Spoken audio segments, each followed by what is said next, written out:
One sentence by Iranian Supreme Leader Ayatollah Ali Khamenei revealed that the next round with Iran and Israel may be closer than ever. And meanwhile, in the Gaza Strip, the IDF began a series of actions in order to deny Hamas's false claims of starvation of the Gazan population. And at the conclusion of the situation assessment, the Israeli IDF announced a series of humanitarian measures in the Gaza Strip, and for the first time in this war, the IDF itself, and not a foreign military, will airdrop aid, while the IDF declares that Hamas is running a false campaign and it will continue the fighting in parallel. And at the same time, Hamas is on alert for IDF hostage rescue operations by Israel and possibly even the United States, and issued a chilling order.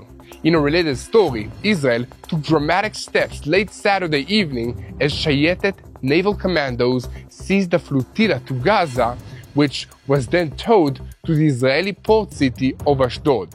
And in the northern arena, new details are emerging of the double game that Syrian interim president Abu Muhammad al-Julani played with Israel while his forces were massacring Druze in al-Suwayda, Druze that Israel supports. Next door, in Lebanon, the IDF continues to thwart Hezbollah's rehabilitation plan.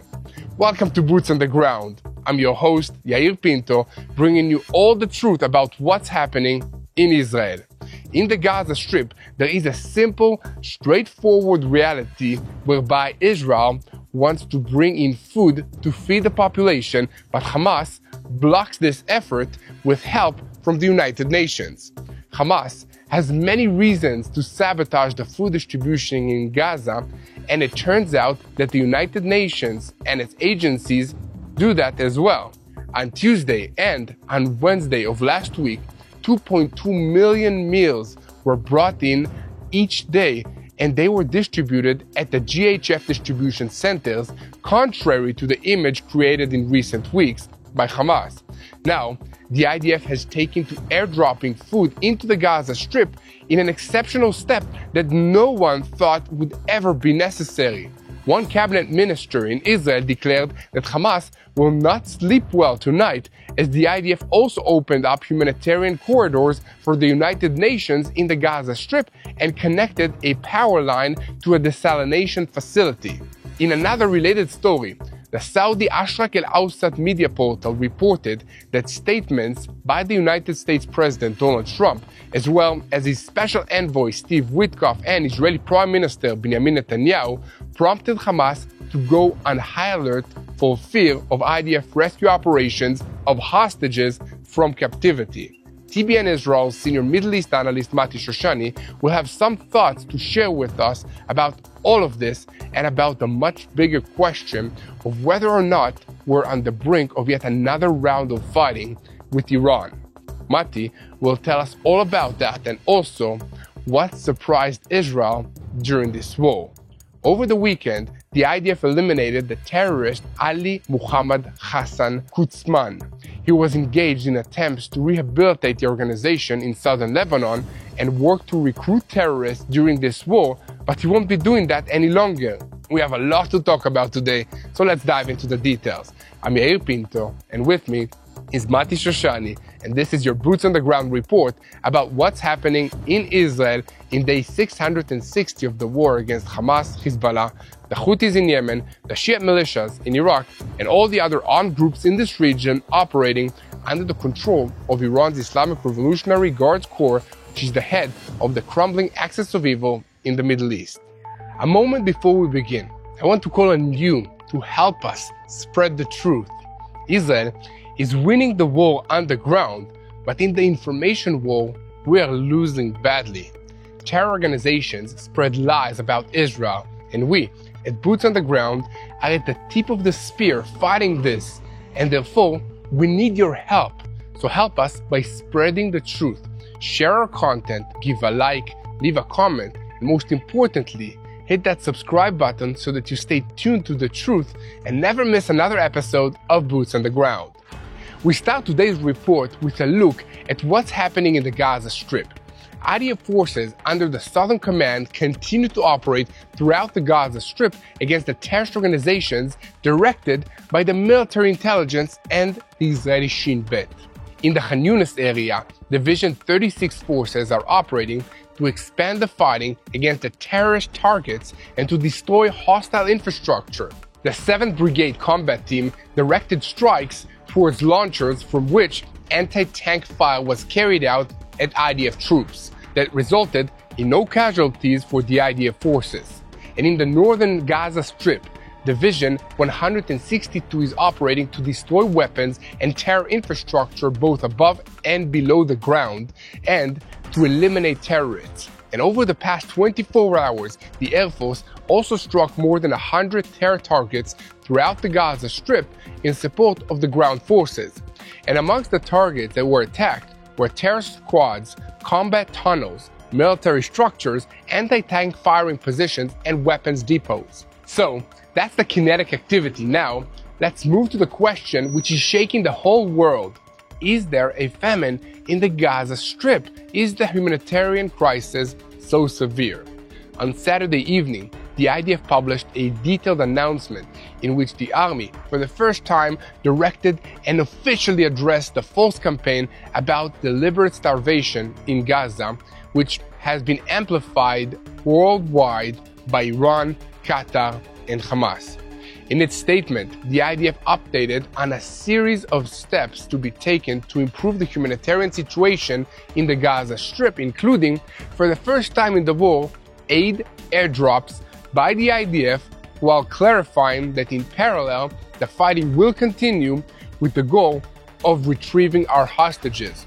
The aid airdrops began already overnight between Saturday and Sunday, as the IDF issued a statement saying the aid airdrop operation will be carried out in cooperation with international organizations and the IDF, led by COGAT and the Air Force. It has also announced that this first airdrop will include 7 pallets of aid containing flour, sugar, and canned food supplied by international organizations. The IDF emphasizes that there is no starvation in Gaza. This is a false campaign by the Hamas terrorist organization.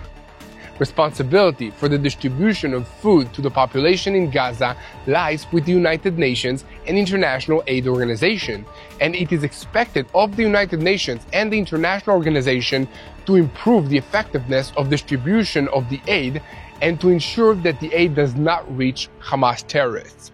This week alone, the IDF adds more than 250 aid trucks were unloaded, joining the hundreds of trucks waiting at the crossings for collection by the United Nations and international organizations. Likewise, about 600 trucks were collected by the United Nations and international organizations and were dispersed throughout the Gaza Strip. The IDF, through COGAT, will continue to coordinate with the humanitarian aid organizations the collection of the contents of the hundreds of trucks that have not yet been collected. And in addition, it was decided that humanitarian corridors will be designated to allow safe movement of United Nations convoys and aid organizations to bring food and medicine to the population of the Gaza Strip. The IDF is prepared for humanitarian pauses in areas where there are concentrations of population and will continue to operate, clear, and deepen the disruption of infrastructure and terrorists in the areas where it is operating. Also, in accordance with the decision of the political echelon, the IDF announced that the Kela, this is a power line that was constructed for the operation of the southern desalination facility in Gaza, which is expected to supply about 20,000 cubic meters of water every day instead of 2,000 supplied until now, in order to provide for 900,000 residents in the Gaza area, was completed. The IDF further emphasizes that there is no halt to the fighting. We will continue the fight in the Gaza Strip for the return of all the hostages and the defeat of the Hamas terrorist organization above and below the ground. And speaking of continued fighting, according to a report in the London-based newspaper Ashraq al-Awsat, Hamas also fears that the Israeli and the American militaries will carry out special operations in cooperation with the United States to free hostages from the heart of the Gaza Strip. This comes after the abrupt end to the negotiations and following statements by Israeli and American officials about seeking alternatives. United States President Donald Trump and his special envoy to the Middle East, Steve Witkoff, and afterwards, Prime Minister Benjamin Netanyahu also confirmed that alternatives are being examined for the release of the hostages held by Hamas. The three statements included threats against Hamas, which was very surprised since, in its words, the previous negotiation round was positive, a claim confirmed by Egypt and Qatar also. However, Ashraq al-Awsat learned from Hamas field sources that the organization implemented strict security measures to prevent any attempt by Israeli or other special forces to reach places considered to contain Israeli hostages. Other sources from Hamas and from Palestinian factions holding Israeli hostages revealed that the kidnapping groups received an order to execute any hostage in their hands if any military operations are carried out in the areas where they are located. These sources noted that these orders were cancelled when the ceasefire went into effect but have now been reactivated. According to the newspaper, the United States may give Israel a green light to eliminate the Hamas leadership abroad or threaten to eliminate the movement's leaders in Qatar to pressure its leaders in the Gaza Strip to show flexibility. Alternatively, the United States may place an ultimatum on Qatar, Egypt, and Turkey to immediately expel the movement's leadership from their territories, thereby pressuring them to agree to flexibility in the negotiations. The newspaper examined additional options available to both sides, including allowing Trump to let Israel open the gates of hell on Gaza as he promised in the past, and allowing Israel to complete its plans to conquer the Gaza Strip or impose a siege on it. Israel even proposed that the United States reach a direct agreement with Hamas to collect the bodies of American hostages, exactly as was done in the case of the Israeli-American Idan Alexander. This would be without requiring Israel to release Palestinian prisoners in return or pressuring Tel Aviv to show greater flexibility in the negotiations to respond to Hamas's demands. It also proposed that the United States pressure Hamas through Qatar and Egypt to respond to mediators and their proposals via a compromise and to present a final bridging proposal to the sides. So guys, what do you think about all of that? Let me know what you think would be the best option for Israel to finally get our hostages back. Let me know what you think in the comment section. In any case, here at TBN Israel, we will continue to report on all these developments. And as always, we invite you to be part of the team by sharing our videos on YouTube, following us on social media, and above all, do not forget to hit that subscribe button if you haven't already, so that you never miss another episode of Boots on the Ground. Now, as the subject of humanitarian issues in the Gaza Strip has been discussed a lot in recent days all over the world, I'd like to take just a few moments to discuss the hardships that Israelis are facing in this time of crisis. So many Israelis are still juggling reserve duty while trying to get back to work and handle their day-to-day lives. It's not easy, your body's tired, your mind's overloaded, and the pressure doesn't stop when the uniform comes out. I've been there, coming home from reserve duty, trying to be present for my family, catching up at work, while still feeling like I'm in a survival mode. It takes strength, energy, and faith to push through. During my military service, I started using Vignyatt, and I still do today. Vignyatt is an Israeli supplement made from red grape cells that helps improve blood flow to your heart, your brain, and your muscles. For me, that meant better focus, more energy, and fewer days of that foggy, burnt-out feeling. I started using it during my reserve duty in Gaza, and I'm still using it today. I also like the coffee version, and there's also a tea version if you prefer it.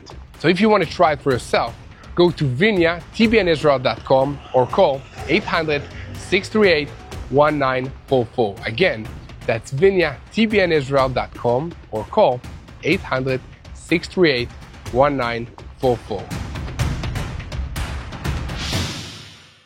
Now, getting back into the news, and we're keeping our focus on the Gaza Strip, because in the midst of all of the plans and the proposals and the negotiations, an IDF spokesperson stated over the weekend that it was decided that humanitarian corridors would be designated in the Gaza Strip, allowing safe movements of United Nations convoys and aid organizations to bring food and medicine to the population of Gaza.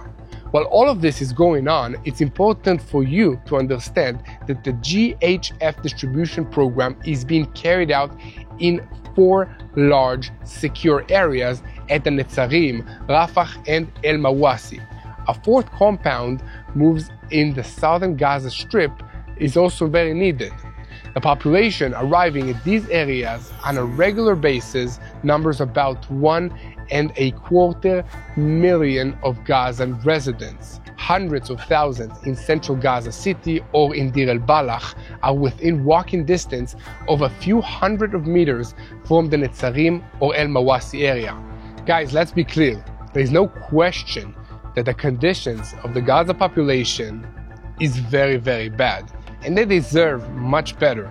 But it is also the truth that this war has gone on as long as it has for only one reason, and that's because Hamas refuses to release the hostages and surrender. Even Palestinian Authority President Mahmoud Abbas recognizes that Hamas is to blame for all of this and has told them over and over again to release the hostages to bring this war to an end, but many Western democratic states think that they know better and have tried to put all the pressure on Israel. And now, let's move to TBN Israel's senior Middle East analyst Mati Shoshani for a closer look at some of the issues regarding Iran. For instance, everyone wants to know if Israel and Iran are on the way to another round of fighting. Despite the ceasefire that was announced at the end of June, Israel and Iran continue preparing for another clash with renewed threats, military statements, and feverish military preparations on both sides.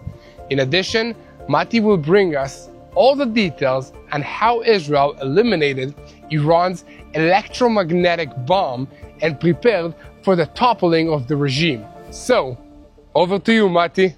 There may be a ceasefire, but there's definitely not a peace agreement just yet. Both Israel and Iran are leaking information on what could be the second round of war between the Iranians and Israel. If you recall, in the month of June, in a 12-day operation, Israel, with the help of the US, significantly damaged Iranian infrastructure and military targets. But that ceasefire that was reached after that by the mediation of the US hasn't matured into an agreement yet. And Iran has been threatening to take action against Israel, to go back to war, to strike against Israel in a surprise attack. And at the same time, both Israel and Iran, according to intelligence organizations, are creating the weaponry needed for another round of fighting. This includes Israeli Chetz Arrow air defense system rockets, and on the Iranian side, many attempts to acquire new weapon systems, especially surface-to-air defense systems, to stop the next wave of Israeli attacks. So what does this look like? It sounds like this. Israel has air defense systems. It's actually a multiple-tier weapons defense system against Iranian ballistic missiles. And we've depleted a lot of those stockpiles in the ongoing war against Iran. And the rumor is that Israel has been building as many Chetz, which is arrow interceptors, to stop as many Iranian ballistic missiles in the expected next wave of attacks. But the Iranians are doing the same thing. From what we're hearing from intelligence sources, the Iranians themselves have been working very hard to rebuild their drone stockpiles and specifically the surface-to-air missile defense systems. These are the kind of weapon systems that could hopefully, according to the Iranians, stop the next wave of Israeli airstrikes. If you remember, Israel had complete air superiority over the Iranians, and they didn't like the image of that. What we're hearing is that they've approached the Chinese, not the Russians this time, to try and acquire new weapon systems to better defend their borders. So Iranian President Pezeshkian says, "We will not retreat from the nuclear program. The response to any Israeli attack will be painful and in central Israel." This is just recently where he says this. Their foreign minister Arakchi says something even worse. He says the enrichment of uranium will continue even or despite the damage that was caused. So the Iranians continue with a very, very strong line of, we will not stop our nuclear enrichment programs. We refuse to reach an agreement where we're weakened or humiliated. And this gets even more fascinating because in the background of all of this is US President Donald Trump. Trump is the one who brought the ceasefire between Israel and the Iranians. He's the one who called off, at the end of that 12-day campaign, called off yet another Israeli strike on the Iranians, stating, we're going towards a ceasefire, don't attack the Iranians again. And now Donald Trump is upset. He's making threats against the Iranians, saying, if you don't reach an agreement, if you don't stop enriching uranium, well, guys, we're going to have a big problem. And that problem is going to be yet another wave of American and Israeli attacks on Iranian targets. This isn't from the air, this is substantial air attacks on Iranian targets. So Trump's warning is very interesting, and it's also worth noting the exact wording he uses. He says, if the Iranians will go back to rebuild their nuclear program, we will once again strike those facilities. And that begs the question, what did the US and Israel really destroy in the attacks in June? And it gets a little interesting when you dive into the details here. The Americans say, specifically President Trump, we destroyed the majority of the Iranian nuclear program. The Iranians say, yes, you caused damage, but the program isn't completely off and we have the ability to renew it. Israeli intelligence sources, in a very delicate manner, say something along the lines of the Iranian government, not the American government. They've said publicly, we've caused a lot of damage, but we haven't ended the Iranian nuclear program. One of the big pieces that's missing is, where is the enriched uranium that Iran had before the strike? We know some of it is buried underground. We know the Iranians have not yet gone back to rebuild or retrieve that enriched uranium stockpiles, but we don't know how much of it was lost, and we don't know how much they've been able to hide away before the attack took place. A little recap of what happened in the month of June. In 12 days, Israel, with the help of the US, eliminated most of the military, the nuclear, the political and the religious leadership of the Iranian government. Aside from the top echelon of the government, many heads of their army, their defense forces, and of course the Iranian Revolutionary Guard Corps were eliminated by Israeli strikes. Targeted, strategic, surgical strikes that eliminated many of their government members. We also struck multiple of their nuclear sites, the Natan site, the Isfahan site, the Fordo site, with the help of the Americans. America claims, or the US government claims, that the damage will set back the Iranians at least a year. But several news outlets in the West and the Iranians themselves are saying that the damage is much lesser in the time that it will take to restore, limited only to multiple months in the time that it will take them to regain what they lost in the attack. Now here's another interesting fact. Intelligence reports just came out this last weekend that state that the Iranians were working on something completely different, an electromagnetic bomb, what is known sort of colloquially as the EMP, electromagnetic pulse attack, which was supposed to bring down the electrical grid in Israel. That's one of the many targets that Israel eliminated in Iran in those June attacks, which is really interesting because it goes into the psyche of the Iranians. They have a fatwa, it's called, a religious decree by their supreme leader that says, don't use nuclear bombs, it's against Islam. So what they were doing was trying to circumvent that sort of religious decree and say we have a different method of bringing harm to the people of Israel. Something else that's been happening in the weeks since that June attack started, or ended, more accurately, which is that a long series of very mysterious attacks have taken place within Iran proper. These are facilities, they're grid pieces that have to do with national infrastructure. There are different facilities in the country that seem to be tied one way or another to drones, to weapon manufacturing, to the nuclear program. They all keep mysteriously exploding in Iran. The Iranian government tries to explain this away as, well, this is just something that's happening because of force of nature. But we all know that's not how this really works. It seems to be that Israel, possibly with the help of several other clandestine organizations, is continuing to sabotage facilities in Iran, knowing full well that whatever we don't destroy now will be used against Israel also in the future. Israel, together with the US, we're on this race, and the race is to take the ceasefire agreement that we have with the Iranians and turn it into a permanent agreement that eliminates their nuclear program once and for all, or as much of it as we can, once and for all. It's a little tricky when you get into the wording over there. The issue is that we're not there yet, and the ongoing series of both threats made by the Iranians, along with the attempts of the Iranian government to acquire more weaponry and the preparation on the Israeli side to replenish the stockpiles of defense missiles that we had used previously in the war, all of them indicate that this might not be the end of this conflict, and we might just see another wave of attacks on Iran and retaliation on Israel by the Iranians. All of this adds into one big other question, which is Hamas, Gaza, and the hostages. The Trump administration has been very clear, abundantly clear, about the fact that they want to see an end to the conflict in the Gaza Strip.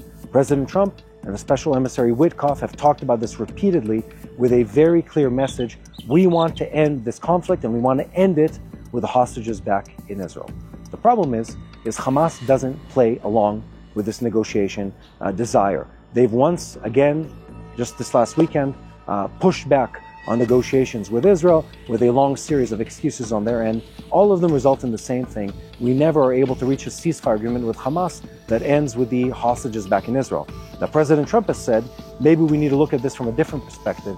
Maybe we need to think of a different tactic than negotiating with Hamas, and he's alluding to the use of more violence against Hamas to bring back the hostages. One thing is clear, the Israeli public and the Israeli government have a strong desire to end the conflict in the Gaza Strip, bring back the hostages, and move on to the next phase of this very long and prolonged conflict in this region. Now, let's sum up everything we've talked about. There's one more big piece on the table that just happened in the last couple of days, which is the diplomatic arena. There's a lot of diplomatic pressure on Israel to end the conflict for obvious reasons. The human life toll in the Gaza Strip and also the toll on the Israeli public has been very substantial. But where it gets interesting is the Palestinian story has not been removed from the table altogether. And just a couple of days ago, French President Macron comes out with this very, very problematic statement saying, we're about to recognize a Palestinian state, and we're about to do so soon. This is a political response to Israel's operations in the Gaza Strip, but also sort of a expression of French desire to be once again involved in politics in this region. This is really problematic. A unilateral recognition of a Palestinian state by the French could lead other countries to take similar action, and that's something Israel simply can't have. We have a very tenuous relationship with the Palestinian Authority, and more so, the Palestinian Authority doesn't actually solve the Gaza problem. The Gaza problem is a Hamas problem, not a Palestinian or PLO or PA, a Palestinian Authority problem such as exists in Judea and Samaria. What it does show is that the international public is tired of this ongoing conflict and they want a quick fix. It also shows that politicians are cynical and the French want a stake in what's happening in this region, and this is one of their ways to sort of get a place at the table or shift the conversation more in their direction. All in all, we're living in a very tense time. The summer in this region is hot. There are record-breaking temperatures in Israel and in Iran, and it seems like the temperature has got into everyone's head because both Israel and the Iranians are making very strong threats of once again going back to another wave of attacks on Iran or Israel, depending on who you ask, because we don't have an agreement in sight. The best outcome of all of this would be, and is, if the US is able to force the hand of Iran, and to a certain degree Israel, into an agreement that removes any kind of nuclear capability from the Iranians and brings us back to a place where they don't have that option on the table. God knows this region needs that, the people of Iran need that, and the people of Israel have had enough of this war. We need exactly that. And one thing is important, we can't end this war until every last hostage comes home. Now back to Yair Pinto. Thank you very much, Mati, for bringing clarity to these issues. And speaking of clarity, Israel is in a war for the truth. The forces of jihadist terrorists spread lies about Israel in order to strengthen their power to continue the campaign of spreading radical Islam, so we need your help. Share our videos on YouTube, follow us on social media, and most importantly, do not forget to hit that subscribe button so that you stay tuned to the truth in real time and never miss another episode of Boots on the Ground.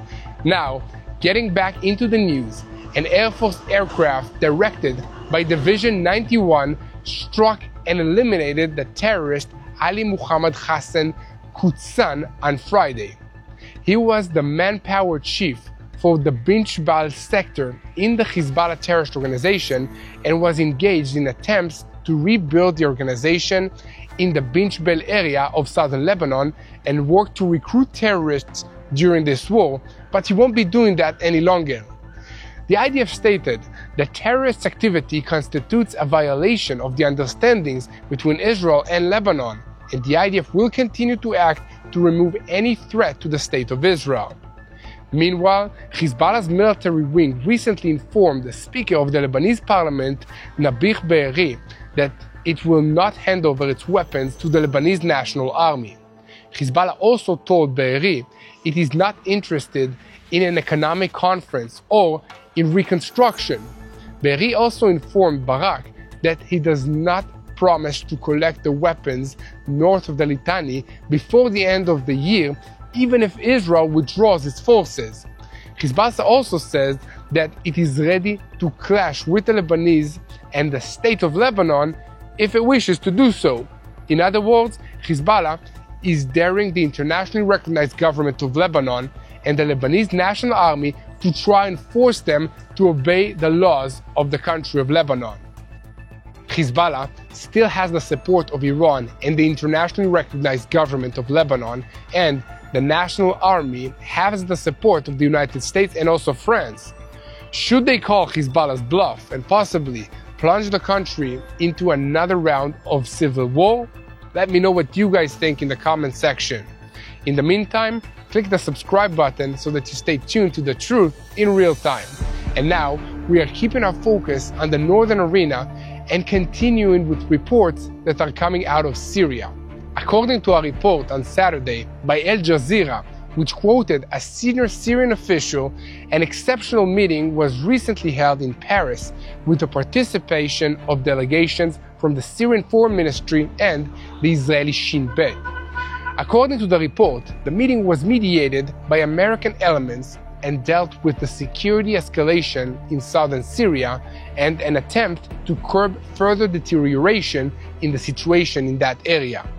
According to the Syrian source, the delegation from Damascus stressed at the meeting that its firm positions regarding pressuring Syria's unity and sovereignty, a principle that is not negotiable. The Syrians clarified that any attempt to exploit groups from the Syrian society for intrastate partitions would be rejected outright, and that any attempt to create parallel entities inside Syria harms stability and feeds the sectarian conflict between Sunnis and Shiites. It was further stated that the Syrian delegation firmly rejected the presence of illegal foreign forces on Syrian soil without specifying explicitly which forces are included in this definition, and clarified that Syria will not accept the imposition of new facts on the ground. According to him, the meeting also included a Syrian demand for the immediate withdrawal of IDF forces from the points which they have recently advanced on Syrian territory. The Syrian side placed responsibility for the recent security escalation in southern Syria on Israel and claimed that the continuation of Israeli policy in the area threatens the security of the entire region. However, according to the source, the delegation did not close the door to an agreement and raised the possibility of reactivating the ceasefire agreement on condition that binding international guarantees are provided. And regarding what is happening in the southern al-Suwayda province of Syria, populated mostly by the Druze citizens who suffered massacres in recent weeks, the delegation clarified that the area and its residents are an integral part of the Syrian state, while rejecting any attempt to present them as a separate or independent entity. The Syrians emphasized that the Syrian people and the state institutions aspire to security, sovereignty, and stability, and are not willing to be drawn into projects that threaten the integrity of the state. Long-time observers of the Middle East will be familiar with this kind of language, but in case you're not a long-time observer of this region, let me briefly translate what all of this means. The regime that rules in Damascus does not have any particular love or concern for the Druze population of southern Syria, but it does have a lot of concern for keeping all the territory that these people live on under their control. Therefore, whether the Druze people living in southern Syria like it or not, the Damascus regime demands to continue controlling these areas, and they don't want Israel or anyone else to try and help the Druze people get something better for themselves. For now, Israel has not issued an official response regarding the very holding of the meeting or any of the reports about what the al-Julani regime is claiming. However, the Syrian leaks comes against the backdrop of growing tensions on the Syrian front, including airstrikes that are attributed to Israel, friction with militants affiliated with Iran, and internal developments in the southern Syrian areas. For instance, the Syrian research center, NURS, claimed that 4 IDF helicopters landed at the headquarters of the 15th Division in the city of al-Suwayda in southern Syria overnight between Friday and Saturday.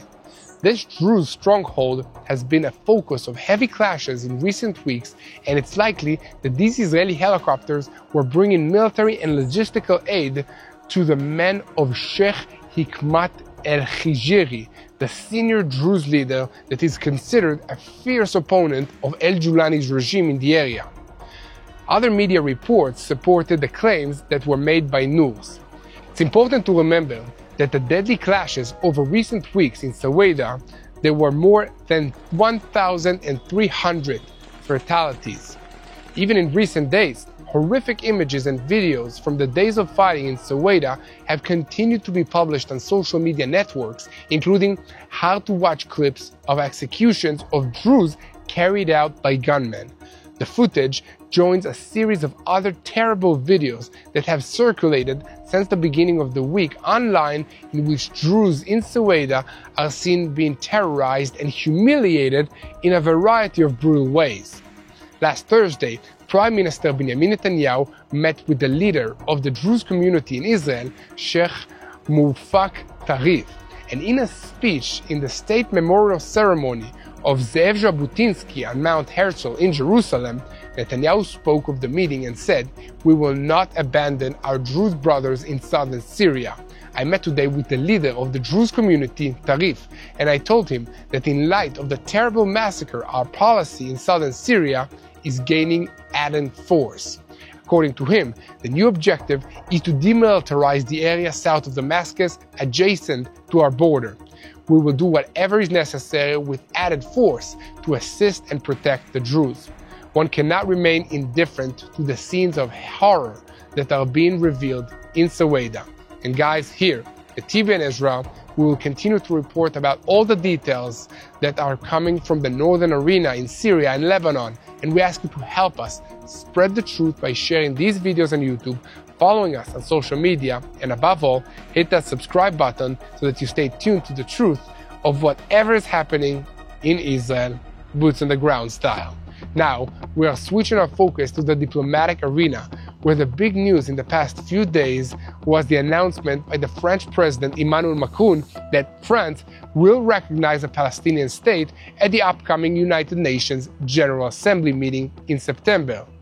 The reactions to this announcement came quickly, as other Western governments were quick to declare that they won't be following France's lead, and the United States announced that it will not be participating in a planned summit at the United Nations in New York that is organized by France and Saudi Arabia.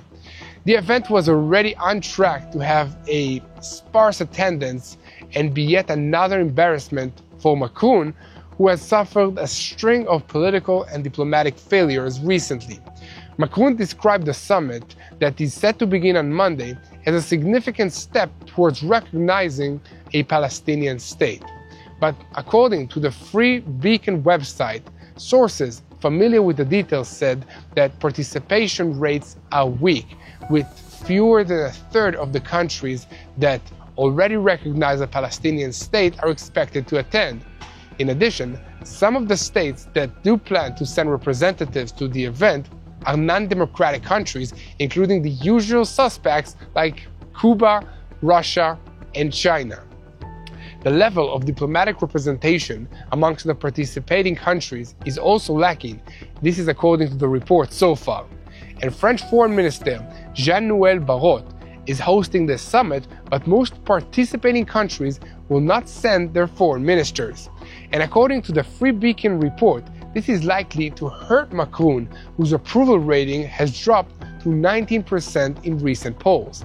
The French president himself is not attending the event, but the summit and Macron's efforts to build support for a two-state solution are seen as his last attempt to craft a foreign policy legacy in the final 2 years of his presidency. To state the obvious, the Trump administration does not support the idea. Moreover, the United States Department has also hinted at willingness to deny visas to Palestinian Authority representatives seeking to travel to the United States ahead of the summit. The department first hinted at this threat even before the summit's original June date and intended to continue this line this month as well. A senior State Department official told the Free Beacon in June that the United States will certainly consider canceling their visas if they even decide to visit the United States. Palestinian Authority leaders openly praised the horrific massacre that occurred on October 7th. They celebrated the terror and the killing of hundreds of innocent people. The Trump administration also opposes the summit on the grounds that recognizing a Palestinian state at this stage and without an agreed agreement between Israel and a viable Palestinian government would be perceived as rewarding Hamas for the October 7 terrorist attacks. The administration's opposition is also driven by the Palestinian Authority's behavior regarding these events, as according to the report, a few days before the summit was originally supposed to begin, the Palestinian Authority's official newspaper published an interview with Mahmoud Abbas in which he praised Hamas for achieving important goals on October 7th. Furthermore, Reuters reported in June on a United States diplomatic cable stating that the State Department opposes any step that would unilaterally recognize a Palestinian state, something that adds significant legal and political obstacles to a final resolution of the conflict and could be imposed on Israel during a war, thereby supporting its enemies. Nevertheless, French Foreign Minister Barrot met Thursday with Saudi Foreign Minister Faisal bin Farhan to discuss plans for this summit and expressed hope that this conference will yield tangible results to improve peace and security in the region. Meanwhile, last Friday, President Trump delivered his own very strong reply to Macron's declaration that he intends to recognize a Palestinian state by telling reporters, look, he's a different kind of guy. He's okay. He's a team player, pretty much.